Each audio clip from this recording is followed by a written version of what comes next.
When you choose that red pill and you choose to see behind the veil, see how the false matrix actually works, this overlay,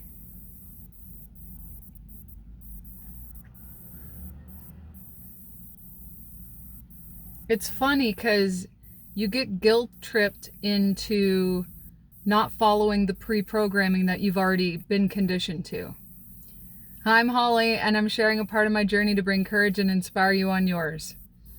And it's so crazy. I was go, go, go, go, go all the time. I had like a million things on the go. I'd have my whole list for the day would be this. And I felt really fulfilled because I was in this looping simulation. And when I started to pull myself out of this, after people had stolen everything from my life that I had worked my butt off for, I had created this fulfilling life for myself and those that I surrounded myself with. And so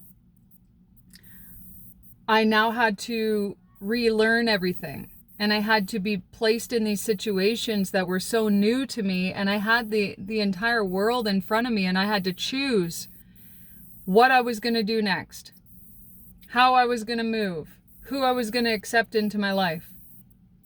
I had to relearn all these things. And so what would happen during that phase, the beginning phase, is I would guilt trip myself when my list was not being accomplished. I was feeling so guilty if I took a few hours, even, not even a whole day, if I took a few hours to do no thing, if I sat on the couch and watched a movie, if I went to the lake and just stared out at the water, if I went for a walk in the forest, anything where I felt I was not accomplishing something off the list, like this pre-programming of like, I have to do the dishes, I have to do the laundry, I have to do the cleaning, I have to work out, I have to journal, I have to, all the things, right? Renovations, work, like no matter what it is, I felt so guilty when I wasn't checking something off that list. And then what happened, I would push myself away from my intuition, away from my internal guidance, which was telling me to take those rest days and times and do the self-care. And so when I would ignore that intuitive nudge, it would be the universe slamming me on my ass. I was knocked out. Really, it was me actually being laid up on the couch, unable to move for at least a week without help. I was like slammed hard and unable to care for myself. And then I'm placed in this situation where I'm unable to do anything on the list. And so the universe says to me, like, you either take that time for yourself or I will make you take that time, and you will not appreciate it because you will be forced to feel pain on top of having to learn how to actually give yourself the self-care and the love that you're trying to give everybody else. I was a people pleaser. I was seeking external validation. I was dimming my light. I was forcing myself to fit in. Even though I always stand out, like, doesn't matter what I look like, what I wear, I stand out. And forcing myself onto, or the universe forcing me onto the couch, I was in pain. I was suffering. I hated life. It was like nuts. And how often it would happen when I would ignore these internal nudges to care for myself.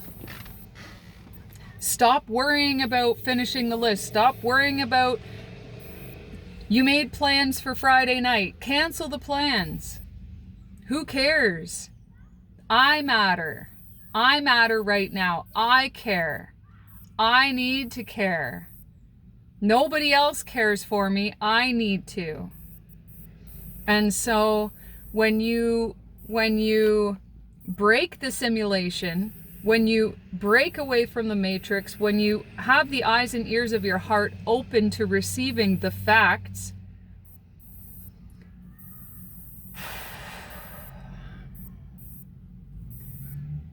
you're not lazy. There is a thing called intuitive inaction.